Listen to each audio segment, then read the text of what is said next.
manifestation yi nga xamante ne moo amoon démb ca Dakar ak Ziguinchor te coalition wàllu yeewi organisé woon ko mu mel ni nag am na ñoo xamante ne demoon nañ wuyu ji ci lu ni mel ba ay jàmmarloo rek jot a am ci diggante takk der yi ak ñi nga xamante ne rek ñoo di askan wi ci ñaari localité yooyu lay ñetti nit jot see ñàkk seen bakkan mandataire wàllu Déthié Fall député Mame Diarra Fam Amadou Ba bu Pastef ak yeneen i nit ñu jot leen a teg loxo leaderu Pastef moom ci bi muy ardu mu ngi tuumaal Macky Sall ne moom rek moo tax wala sax moo faat ñi nga xamante ne rek ñoo ñàkk seen bakkan ci guérilla bi nga xamante ne moo doon am démb te koy xam ne nag lu ni mel du tax benn yoon ñu dakkal seen xeex bi ndax dañ koy wéyal te koy menacé ñu wax itam ci leneen di woote rek religieux yi ak société civile bi ci classe politique bi ñuy woote rek ci ñu waxtaan ngir rek mën a génn ci li ñu jàppee rek impasse bi nga xamante ne wala sax tension bi am jamono ji ci li nga xamante ne rek moo di milieu politique bi ñaareelu pàcc xibaar bi xibaaru bitim réew lay doon nes tuut ñu faram fàccal leen ko.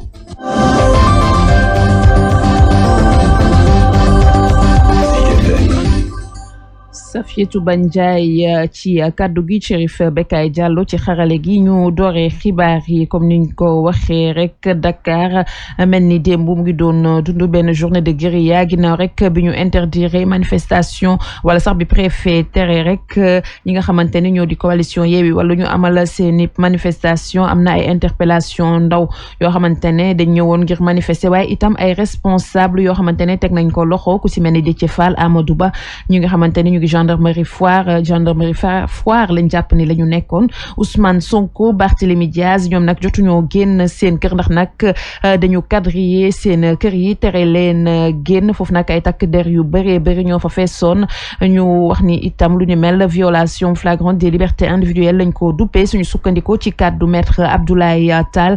di membre Pastef moom nag mu jàpp ni rek lu ñu mel du tax benn yoon ba ñu wéyal seenu manifestation yoo xamante ne rek programmé nañ ko wala sax saa suñ ko bëggee amal maître Tall ñu teewlu ay kàddoom ci micro Alassane Balde. empêché nañ ñu pour ñu def en confisquant les libertés publiques en violant la constitution kon tey journée tey bi daanaka tabbi na géej gi li si des mooy conférence de leaders dina réunir dans les heures qui suivent ñu évaluer cette journée et xool éventuellement ndax dañuy dérouler beneen plan d'action. may lancer un appel à l'opinion nationale Sénégal ñu ne fii comme ñu ne Macky Sall moom moo toog fa mu toog sa palais bu ndaw bamba toog di joxe ay instructions di joxe ay ordres l'essentiel moom na dérouler agenda am rek. l'essentiel mooy ñun on est prêt debout et déterminé il trouvera toujours des répondants. bilan wu manifestation yi nga xamante ne moo amoon démb mel na ni diis na torop ci fi nga xamante ne rek moo di sud réew mi bor Casamance ndax nag ñaari ndaw manifestant dañ leen tiré balle réelle ci département bu Ziguinchor ak Bignona ñoom ñaar ñëpp nag dañu mujj faatu ca l'hôpital ba am na itam ay nit yu bëri yoo xamante ne dañoo jot a am ay gaañu waaye nag ñu ngi leen di jël en charge structure sanitaire yi nekk ci boobu les régions ñu teewlu ci loolu Abdourahmane Diallo mi nga xamante ne moo ñu teewal foofu la ci Ziguinchor. ñaari ndaw yu ñàkk seen bakkan ak yeneen yi nga xamante ne jëlee nañ ci ay gaañu-gaañu yu metti lool looloy bilan yu jaamarloo yi nga xamante ne jot naa am vendredi bi diggante takk der yi ak militant yu coalition Yewwi Askan Wi fii ci bëtu Saloum réew mi Abdallah Diatta nekk première victime bi nga xamante ne daanu na ci Balia bu doon conducteur de moto taxi Jakarta Abdallah Diatta mu ngi wuy ji boromam ci jamono ji nga xamante ne ñu ngi ko doon évacuer ca centre de santé bu Bignona mu juddu ci atum 1998 Abdallah ay mbokkam yi nga xamante ne ñu ngi dëkkee ci quartier Tengori bu Bignona di ko présenté comme am ndaw bu noppi te nekk ab liggéeykat beneen ndaw bi nga xamante ne ñàkk na ay bakkanam ci les manifestations yu vendredi bile Idrissa Goudiaby ñu gën ko ràññee ci turu Karamo Goudiaby mu nekk chauffeur de taxi Karamo moom it ab bal lañ ko dóor ñu évacuer ko d'urgence ca l'hôpital régional bu Ziguinchor moom mi di Karamo daal di wuy ji boromam ay waxtu yu ci tegu ñaari cas de meurtre yi di ñu fàttali événement yu malheureux yi nga xamante ne jotoon naa am ci weeru mars ci atum 2021 yi nga xamante ne tax na ba ñeenti ndaw yu dëkk ci région bi daal di ñàkk seeni bakkan Abdourahmane Diallo di jokkoo ak yéen ca Ziguinchor ngir Zik FM. ci quartier Tengori bu Bignona foofu itam tristesse wala sax mer moo fa am ginnaaw rek bi ñu annoncé faatu ndaw bi di Abdallah Diatta nekk si choc loolu yaayu wala sax way juru jigéen bu Abdallah Diatta di woo autorité yi si ñu jël seeni responsabilité ci kanamu rek nit yi nga xamante ne dañ leen di faat mu commencé nag takk lool ci Sénégal ñu teewlu ay kàddoom ci micro Abdourahmane Diallo. man maa di Abdallah naxar metti na moom metti na foogeewu ma lii dina ma dal waaye jàpp naa ci yàlla rek waaw woo naa ko demoon na mu ñëw daloom yi dagg mu dellu si ma ne ko Abdallah te nga bàyyi toogal mu ne ma mama xanaa dee rek waaye duma toog maa ngi dem bu mu dem noonu jeex na mun ma laa wax tey Abdallah lu mu doon Abdallah mooy sama ndey mooy sama càmm mooy sama lépp man doyaguma Abdallah oo ma tey rongoñ ba ma koy jooyee wax dëgg yàlla nañu def ngir yàlla duñu nekkee nañu bàyyi xale yi du ay nag du ay rabu àll ñi xam ne seen rakki la ñu nekk di rey maa ngi ñaan ngir yàlla na yem doo gis sa morom nit nga jël bal réel di ko fetal mel ni rab àll lii bu daleen ki seen doom yi kon lii waroon na arrêté du dem du amati maa ngi ñaan góor gi Macky Sall na am yërmande ci doom jàmbur yi. ñu wax ci lu nu mel ba tey jaar dem rek fi nga xamante ni moo di Bignona foofu nag militant wu coalition Yewwi Askan Wi amuñu woon sax intention maanaam bébétu manifester ci aljuma ji première adjointe bu maire yi bu Bignona moo xamle lu nu mel tey tuuma gendarmerie bi ndax nag ñoom ci seen bopp ñoo leen provoqué ndax nag dañu barricade li nga xamante ni rek moo di seen siège ñu teewlu ay kàddoom.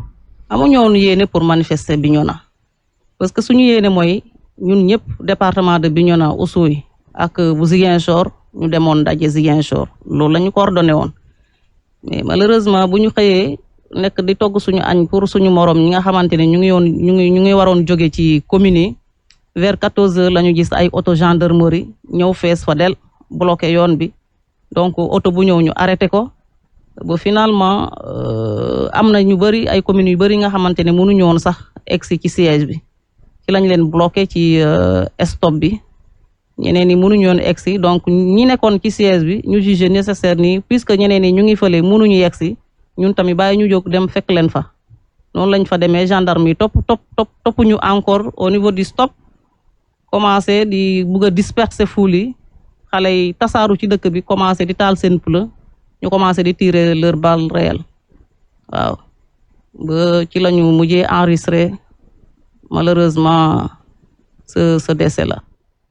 plateforme jigéen yi nga xamante ne rek ñooy fexe di xeex ngir jàmm am ca Casamance comme yeneen organisation société civile bi lancé nañoo woote ci acteurs politiques yi rek ñu fexe nu ñuy amalee dal ci réew mi plateforme bi nag wax na ci lu ñu mel démb ci fitna bi nga xamante ne rek mooy xeeñ wala sax moo commencé am ci langue politique bi mu ngi ko xamale nag ci lancement projet promouvoir élection législative pacifique ak inclusive bu Ziguinchor di temu li nga xamante ne rek ñu ko doon amal foofu la ñu teewlu ci loolu ay kàddu présidente plateforme jigéen yi xeex ngir jàmm am ca Casamance di Ndeye Marie Thiam Diédhiou. message u jàmm di oote encore jàmm comme ni ñu koy def toujours oote jàmm pour que ku ci nekk ñaari parti ñu xam ne ñoom population yi lañ fi nekkal population yi la ñuy xeexal population yi ñoo tax ñu dog donc nañu jiital intérêt wu population yi ba pare vraiment ñu def ci ñu am ci responsabilité bu mag a mag ñu xam ne de lépp lu fi xaw population yi rek ñoo koy yëg donc jàmm la ñuy oote encore pour que vraiment campagne électorale bi mu jaar ki dal ñu yegg ci élection yu dal résultat yu leer jënd ci.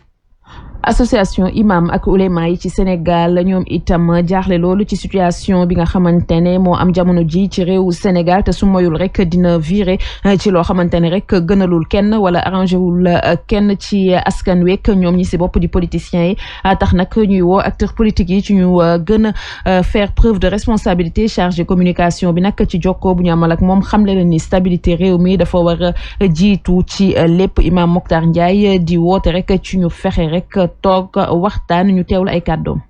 noo ngi am jaaxle lool tey ñun en tant que acteur religieux ci situation politique bi nga xam ne tey réew mi toll na ci fu mu nekk nii camp bu nekk yaa ngi taxaw di menacer sa moroom camp bu nekk yaa ngi taxaw tey di intimidation di tëkku sa moroom camp bu ci nekk tey yaa ngi taxaw tey di woote insurrection te kaddu yooyu li ci gën a doy waar mooy dafa jóge ci ay kilifa yu mag ci wàllu politique moo xam ci ku jégi la moo xam ci nguur gi la muy situation politique boo xam ne nag wax dëgg yàlla la muy xeeñ neexul situation la boo xam ne fu mu nu jëmee mooy ci jàmmaarloo te ku nekk xam na ni jàmmaarloo bu amee moom wax dëgg yàlla kenn du ci am ndam ba ci loolu moo tax ñun en tant que acteur religieux ñu woo candidat yëpp rawat na ñi nga xam ne ñooy dem ci jongante élection législative woo leen ci dal waaye nag surtout nag ci sens de responsabilité ba nu mën a fexee góorgóorlu ba sàmm li nga xam ne mooy jàmm réew mi ak stabilité réew mi boo xoolee yàlla di mën ne nu Sénégal mooy le seul pays tey stable fii en Afrique de l'Ouest pratiquement ba tax na kon dañu war a góorgóorlu fexe kon stabilité boobu nga xam tey Sénégal yàlla baaxee nañu ko nu jéem ko sàmm nanu fexe privilégié li nga xam ne mooy dialogue ak concertation.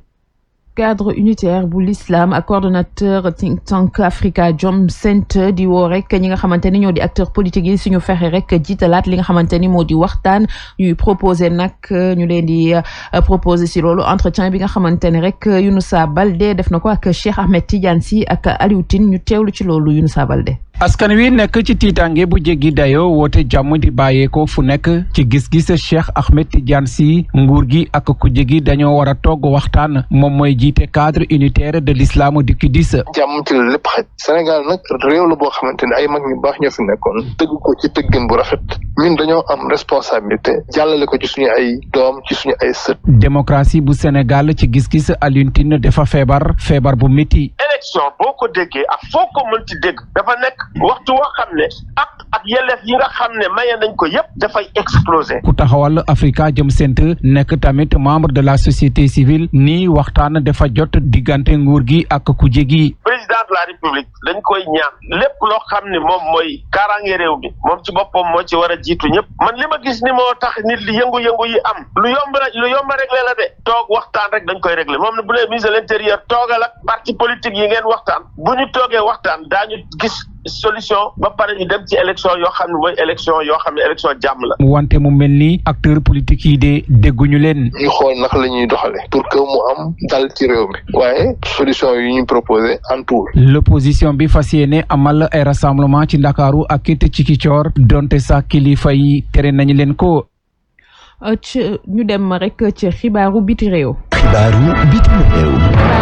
biti réew dañ koy dooree ca Mali ak loi électorale bu yees bi nga xamante ne adopté nañ ko ci aljuma ji ak benn large majorité ak itam ay modification yu bëri yoo xamante ne rek indi nañ ko ci texte initial bi nga xamante ne rek dañ ko gouvernement bi proposé woon na ko boobule loi électorale nag kon dafay yokk organisation futur scrutin bi ak plus de transparence waaye itam indépendance ak légitimité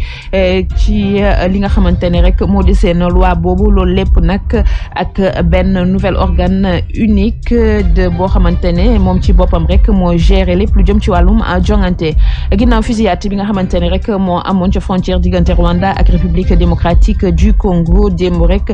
ci boobule fusillade sax am na ci benn soldat congolais boo xamante ne rek jot na see ñàkk bakkanam ak ñaari policier yu Rwanda yoo xamante ne ñoom ci seen bopp dañ ci am ay gaañu gouvernement Rwanda bi nag moom jot na ardu ci incident boobule nga xam ni dafa tax ba diggante ñaari réew yi nga xamante ne rek ay dëkkandoo lañ wala sax ay voisins seen diggante xaw a tendu tuuti ñu jeexal ca Bangladesh ak lu ëpp ñaari millions ngi nit yoo xamante ne rek de ndox gi moo leen jël au piège maanaam daal moo ñëw nangu seeni bërëb am ñu ci faatu mu mel ni nag nord ouest wala bët gànnaaru réew mi jamono ji nag situation bi mën na gën a tar fii ak ngoon wala sax fii ak ci kanam ndax yëf yi dafa xaw a jéggi dayoo mu di désastre boo xamante ne rek mu ngi amaat ci benn réew boo xamante ne am na lu toll si téeméer rek juróom fukk ak benn million yi habitants. xibaaru biti réew googu sax la ñuy ndax keppe xibaar gi Safiatou Ba Ndiaye nekkoon ci micro bi Chérif Beka Diallo ci xarale gi ñu ngi leen di jaajëfal bàyyi leen rek ngeen wéy ak suñu programme du programme première radio urbaine du Sénégal Zik FM jàmm ak jàmm.